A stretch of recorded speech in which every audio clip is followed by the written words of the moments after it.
Hello there, welcome to the Saroy channel, wherever you are in the world, and so much love to each and every one of you. How are you doing? I do hope you're doing remarkably well. I'm doing great, thank you very much, and I'm so glad you've joined me for part 3 of our story tonight, because it's very exciting. So if you've missed part 1 and part 2, click on the description because you don't want to miss out on the entire story.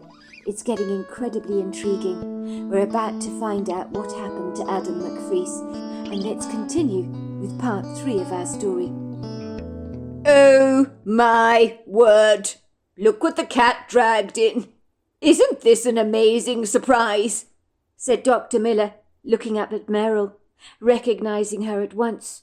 How are you, Merrill, my dear? It's good to see you. It's been far too long. Do you mind dreadfully if I spend a couple more minutes with my patient? Wait in the reception if you don't mind. I'll see you in a second. And who on earth might you be? Asked the patient, turning around to examine Merrill through narrowing eyes, visibly scowling at her with a how dare you kind of look on her face. Don't you know it's incredibly rude interrupting us like this? Can you not see I'm having a consultation here with my surgeon? It's incredibly presumptuous of you to just barge in like this. Can you not wait your turn like any normal person?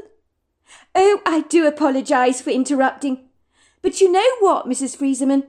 If that is in fact your name, you're right about those breast implants that you want. They'll look so good on you. In your case, bigger is definitely better.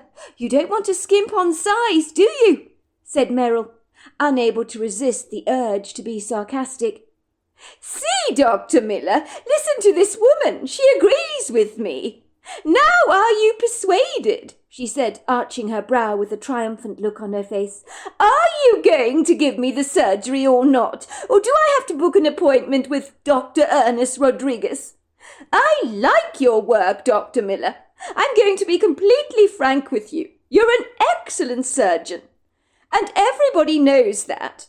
But if I have to find another surgeon along the way who will do what I want for me, I will. Very well, Mrs. Frieseman. I give up. We'll do the surgery on you next Wednesday.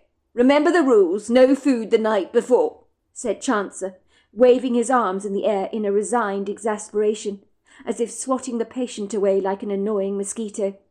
The woman's eyes lit up with delight like a Christmas tree. She purred.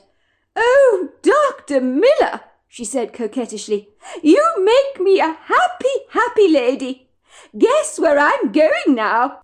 I'm going to buy myself some sexy new swimming attire to show off my brand new assets, she said buoyantly, breezing past Merrill, balancing rather precariously on her staggeringly high heels.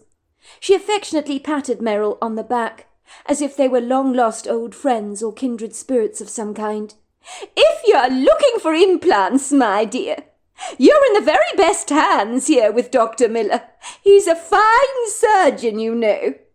But choose the silicone breast implants. They're so much better than the other choices, she said, rolling her eyes. I know because I've tried them all in varying sizes, let me tell you. I can see you haven't had work done, dear, she said, looking at Merrill pitifully. You have a very small chest, but don't you worry, my girl. That will soon be rectified. Dr. Miller can work miracles. Before you know it, you'll have a killer cleavage to die for, because by the looks of things, you've never seen a cleavage a day in your life. But as I say, it's never too late for anyone. I'll bear that in mind, Mrs. Frieseman, said Merrill. Good luck with your surgery. She allowed the woman in the catsuit to slink past her out into the reception bay, cooing like a happy camper. Chancer rushed over to Merrill, embracing her magnanimously with a warm hug. They'd always been very good friends. He insisted she took a seat, pointing out a leather chair to her. He told her to make herself comfortable, and Merrill did not hesitate to plunge her fatigued body into that comfortable chair with its luxurious, sumptuous upholstering. Oh, that woman! Mrs. Frieseman! Oh, she was quite the feisty character, was she not? That woman knows exactly what she wants, and God forbid you don't do what she asks you. You can't say no to a woman like that, you know, Chancer. You certainly have your work cut out for you dealing with patients that are demanding like that. And my husband thought he had a raw deal being an orthopedic surgeon. If he witnessed what happened here moments ago, I think he'd never wish to trade places with you. I can't for the life of me actually fathom that Mrs. Frieseman wants implants so large, said Merrill. I mean, it's crazy, is it not? She's got a petite frame. It's like building a castle like I did with Lego blocks when I was a child. If you put too many on the top of the building, it all comes crashing down. Story of my life, I'm afraid, said Chancer. Some women have really bad body dysmorphia. They believe if their busts are like flotation tanks, they might just be big enough. He chuckled. Anyway, enough about breast implants. It is very good to see you, Merrill. It's been far too long. I think I last saw you at that dinner party in Manhattan. It was about 3 years back, I seem to remember. How are you doing, my dear? How is Matt and your daughter? Now, what's her name? I do apologize. I'm very bad with names. Chloe is always telling me the importance of remembering names, but I am forever forgetting them. I imagine in 3 years your daughter has grown into quite a becoming young lady. What is she doing now? Oh, Frida, she's fine. Sensible enough not to pursue a medical career, though. She went off to college in Boston yesterday. Oh, I am sorry, said Chancer sympathetically. I guess that must have hit you hard. Even though we want the best for our kids, it's tough when we see them leave home. But that's not why you came to my surgery this morning. You don't strike me as a woman breaking down doors to get breast implants. So what's up? Is Matt all right?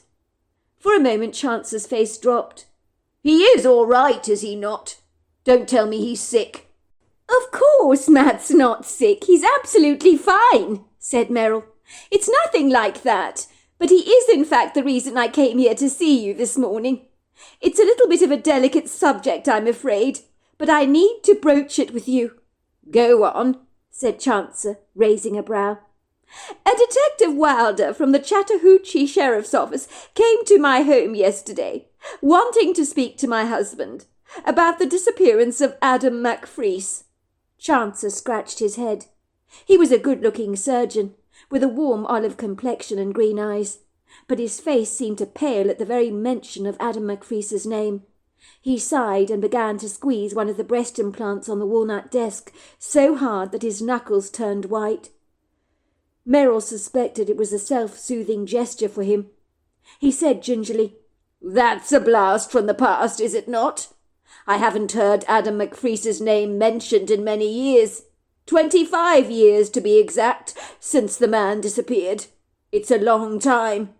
I thought that was all done and dusted, behind us. So why on earth are the police investigating that case all over again? I thought it was water under the bridge after all this time." So did we all. But unfortunately, Chancer, I hate to break this to you, but it seems as if they've found human remains in the camping ground where Adam went missing. They've identified the remains as belonging to Adam McFreese. Chancer seemed to almost shake in the shock of this revelation. "They've found his body?" "I'm afraid so," said Merrill, shaking her head. "The police now believe that Adam McFreese was murdered or accidentally killed in a brawl of some kind. They think my husband Matt is involved. They're sniffing around him, Chancer, like a bad smell. And I'm so worried. I think they're looking for any excuse to arrest him. They're trying to make out that Adam and my husband were fighting over a girl called Tara Hewitt, when they'd already settled their differences and had made peace with each other. My husband had realized he had little in common with Tara Hewitt and was intending on ending their relationship, so why would he harm his very best friend over that woman? It makes no sense at all, does it? But the police have tunnel vision as far as my husband is concerned." Dr. Miller chewed his lip uncomfortably, blowing out a breath of air, as if smoking a cigarette. What your husband told you is not exactly true. It wasn't like that, really. But I think maybe Matt was being economical with the truth to spare your feelings, Meryl."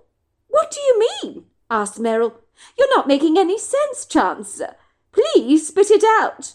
I need to hear it all." Chancer uncomfortably began to squeeze a breast implant rather manically. It would have almost been perverse if it hadn't been done so absent-mindedly. It looked as if his mind was 1,000 miles away. It would seem that Meryl's startling revelations had rattled him to the core. He looked decidedly discomposed and on edge, as if someone had hit him across the head thunderously with a baseball bat. And when a call filtered through his office from the reception desk, he pressed down the intercom and snapped at his receptionist rather brusquely. "Yes, what is it, Rachel?" "It's Mrs. Fullerstone. She's here for her consultation with you." "I'm sorry, Rachel. I need you to cancel all my appointments today. Something urgent has come up." "But Mrs. You heard me, Rachel." "Yes, Dr. Miller. What shall I say to your patients?"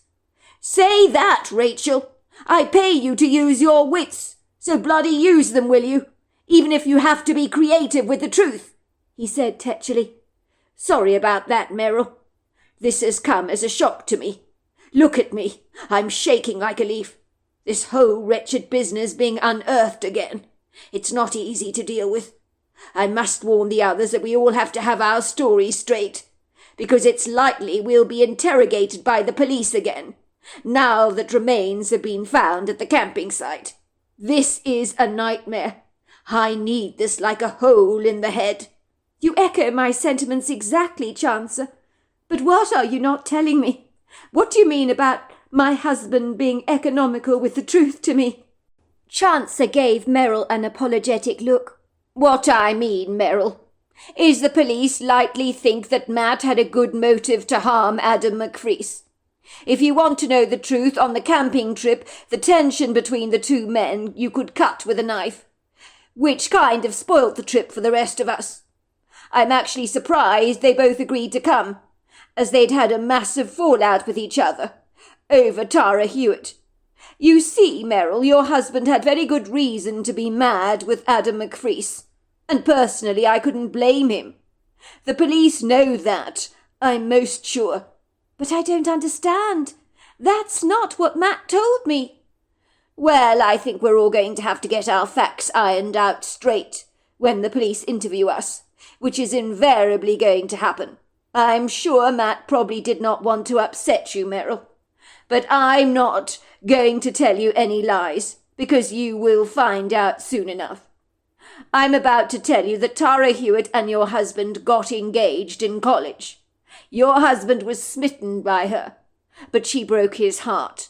I never thought he'd get over her, but when you came along in Matt's life, he returned to his good old self again. You were the best thing that ever happened to him, Meryl." "Engaged? Tara Hewitt was engaged to Matt?" gasped Meryl. "That can't be right. He never told me that." Chancer grimaced. "It's true, I'm afraid. Unfortunately, Tara Hewitt was nursing a crush over Adam McCrease, and then the two of them had a one-night stand together, behind your husband's back. Matt was absolutely devastated and furious with Adam when he found out about his fiancée and best friend's betrayal. It hit him brutally hard. Adam insisted it meant nothing, but Matt was outraged over the incident. He did break it off at once with Tara, as Matt hates disloyalty of any kind, as you well know. Let's just say, Adam and Matt, well, I suspect they were still at loggerheads with each other. Your husband obviously felt betrayed by his very best friend. So on that camping trip, they were not exactly buddy-buddy with each other, although they both claimed all had been forgiven and forgotten, and that they'd made up. But I didn't buy that for a second, because I'm quite sure underneath your husband's stoic veneer, he was still venting a little, and I can't blame him for that. If I was wearing his shoes and my best friend had betrayed me like that, I would likely feel the very same. Suffice to say, Adam McFreece was a little sheepish on the trip, but we all had a fabulous time together. And on the surface, everything seemed very good. It's just most unfortunate that things turned out the way they did, with Adam going missing in the way he did, so you can see that this would not look good with the police. Let's just say many crimes committed these days are crimes of passion, are they not? Which is why they're probably signalling out Matt as a prime suspect. But I don't understand. Matt never told me any of this. Chancer rubbed his chin reflectively. Well, I can't say I'm desperately surprised. I'm sure that, like the rest of us, Matt wanted to put the whole wretched business behind him. He hardly wanted to bask in a memory that was not very pleasing to him. It broke his heart when Adam went missing, as it did the rest of us, but most especially Matt, because those two were as close as brothers. And as far as you were concerned, Merrill, admitting to you that he'd been engaged to Tara Hewitt might have stolen some of the thunder from your own engagement, if you get my drift. Sorry, hold it there, Chancer, said Merrill. You've said too much to me. You know way more about what happened to Adam McFreece. So you better start talking, and talking now. I need to know everything, Chancer. How can I possibly help my husband Matt and prove his innocence in connection to Adam's death without knowing the truth? He might have been lying to me about Tara Hewitt, but I understand about that.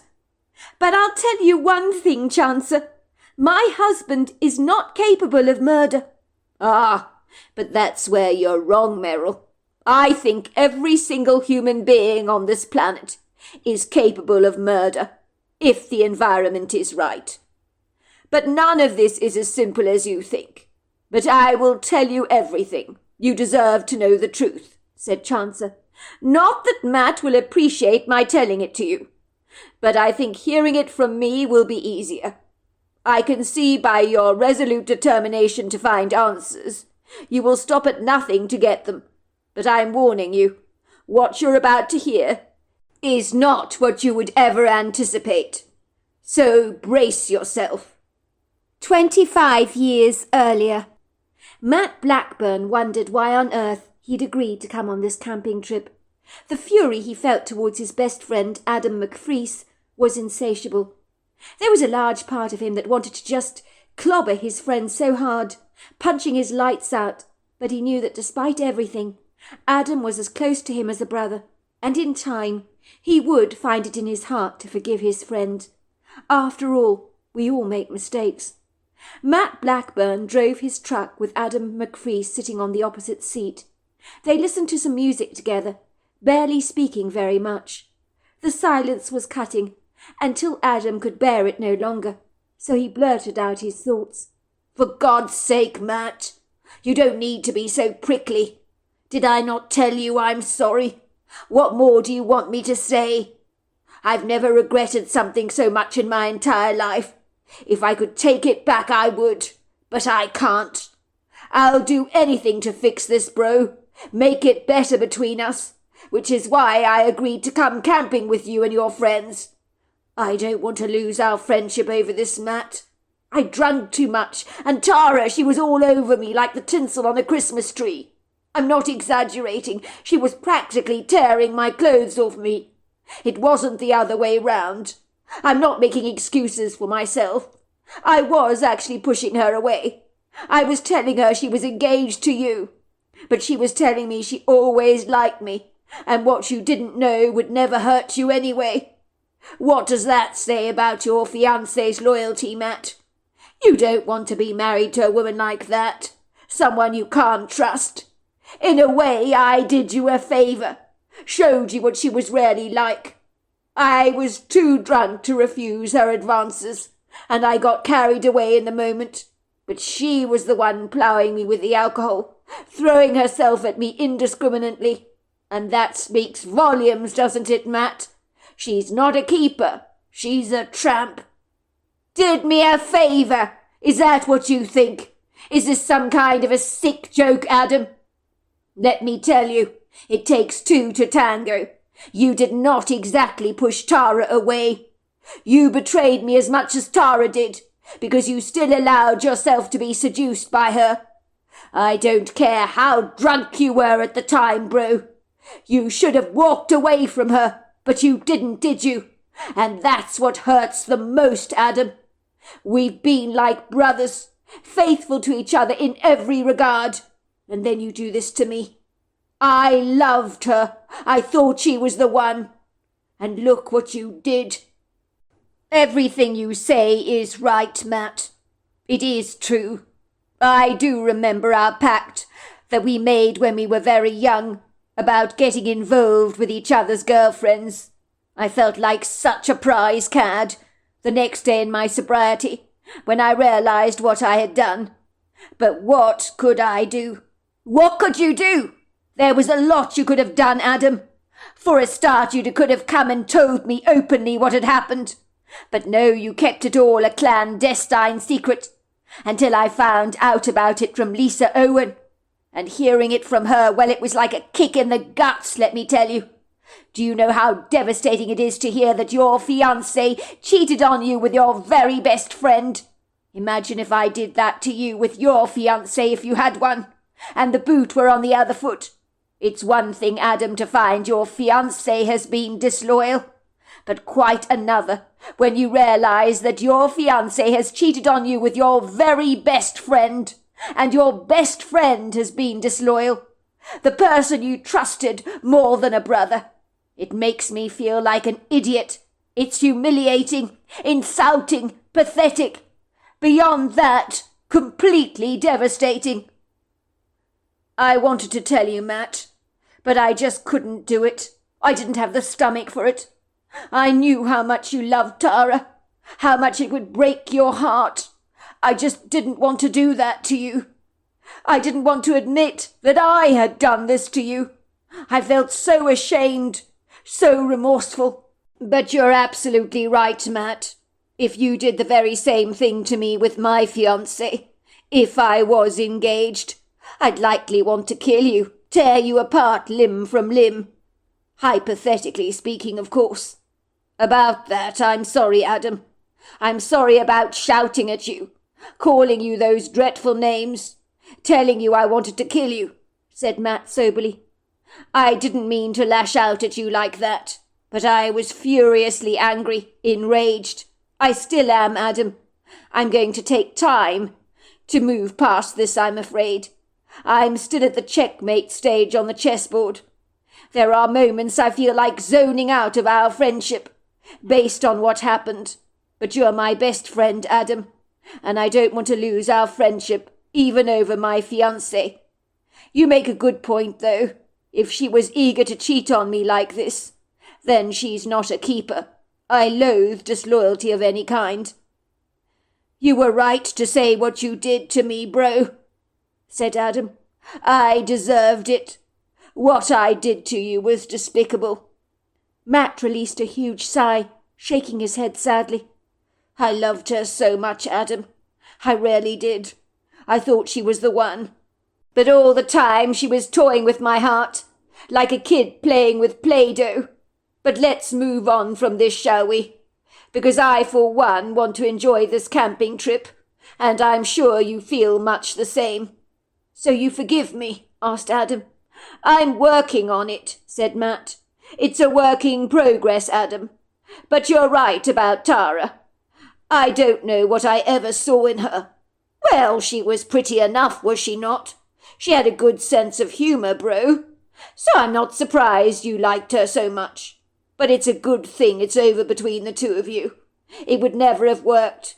If she was willing to play around behind your back, your marriage wouldn't have lasted 2 minutes. She was never very mature. Always had her head in the clouds. We cannot allow your ex-fiancé to destroy what we have together, bro. We're best buddies, since we were tottering around in our diapers. We cannot and should not ever let a woman come between us. Matt had let out another sigh. His fists were holding onto the steering wheel so tightly, so that the whites of his knuckles were showing through the skin. He stared at the road ahead of him, trying to fight back the kaleidoscope of emotions whirling around his head like a bright collage of confusing colours. He nodded. "You're right, Adam. I guess I'm a little like a dog nursing an injury, inclined to be snappy and aggressive. But I assure you, like I was saying, nothing shall destroy our brotherly bond. But you're going to have to cut me some slack, bro. I'm pretty grouchy and cantankerous at the moment. A snapping turtle has nothing on me. But we'll move past this, I know we will. I just need time. And this camping trip will help me calm down the inflammation of my woes. It's a good start anyway. Bro, I'm glad to hear you say that. Just so you know, you can snap at me as much as you like. I deserve it. As long as we do move past this, that's all I care about. Do you understand? Of course I do. It was a magnificently beautiful, very prepossessing spring day when Matt and Adam arrived at the camping ground. Thankfully, the gate had been left wide open, so Matt didn't have to climb out of the car. But he knew they had arrived at the right place, although they narrowly missed the rusted old sign saying Silvery Breeze Camping Ground. "We're here," said Matt, sounding heartily relieved. He was looking forward to enjoying a can of ice-cold beer by the lake and feeling eager to try his hand at a bit of fishing. All 5 men had brought along fishing rods, and Matt found fishing helped him to relax, and it might help him to vanquish some of his frenzied emotions he still felt towards Adam McCrease. "I'm glad we're here," said Adam. "And despite everything, it's good we came together." Matt's vehicle seemed to shudder and jolt down the earthen road, littered magnanimously with small stones, rocks, and a scattering of fallen leaves from the previous fall.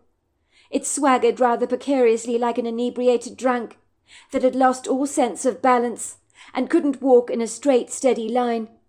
The robust vehicle clumsily dipped over the jagged crevices in the road, upholstered on every side by exquisite open countryside and large viridescent fields where handsome, rather surly-looking steers were munching the grass, looking up at Matt's truck with an inquisitive curiosity, as if to say, "Who do we have here?" Matt navigated his way ever forward, splashing through puddles of dirty water from recent rains, so that his ungainly, robust truck rather resembled an oversized pot-belly pig that had been blissfully rolling around in a muddy bath. But it was all part of the fun of enjoying a weekend's adventure. Soon Matt drove down a narrow road in the middle of the woods, surrounded by tall, lofty, magnificent trees on every side. The sweet gasps of spring had embellished some of the boughs of the trees in tumbles of pretty pink and white blossoms. It was very beguiling. It was early spring, and the best part of this intrepid, wonderful adventure was that there were no other campers around, apart from the black SUV that belonged to his close friend Chancellor Miller, who had fanciful aspirations of one day becoming an up-and-coming cosmetic surgeon. His truck was parked under a sculptural willow tree. The tree seemed to be leaning over the edge of the lake, skimming the surface of the water with its outstretched boughs, like an old man, looking for any signs of movement where he could finally cast out his rod in order to get the best catch of the day. Matt could see his 3 close friends, all who were ambitious medical students, were eagerly bustling around preparing a 3-man tent together, which they were skillfully pitching on the edge of the beach, very close to a fishing pier. "Hello there," said Chancellor, casually strolling over to Matt's parked truck, giving his friend a goofy grin that lit up his entire face. He looked suspiciously as if his skin had stolen some spring sunshine. It would seem his olive skin looked rather bronzed, and Chancellor seemed to tan very quickly. But although he was handsome, he was blindly oblivious to his good looks, which made him all the more likeable. Even though he was desirous about becoming a cosmetic surgeon one day, it had never been about vanity to him. Chancellor believed a cosmetic surgeon could make big bucks, which was why he was attracted to the profession in the first place.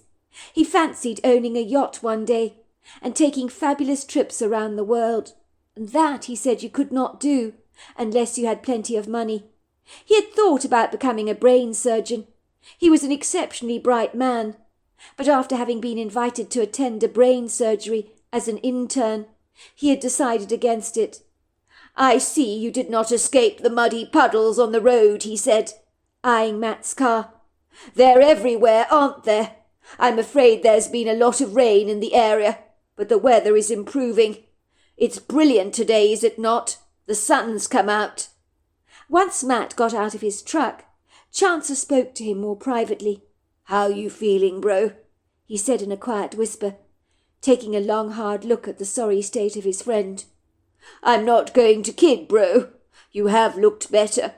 You look like you've been dragged through a hedge backwards. He paused for a moment and said gingerly, For the record, I'm really sorry that things between you and Tara Hewitt didn't work out. It sucks. Thanks, bro. I appreciate that. But I'd rather us not talk about it if you don't mind. I came here to get away from it all. And if the truth be told, if I don't hear Tara Hewitt's name mentioned again, it'll be too soon. Of course, bro, I understand that. But for the record, I'm glad she got away, bro. You deserve better than the likes of Tara Hewitt. Way better.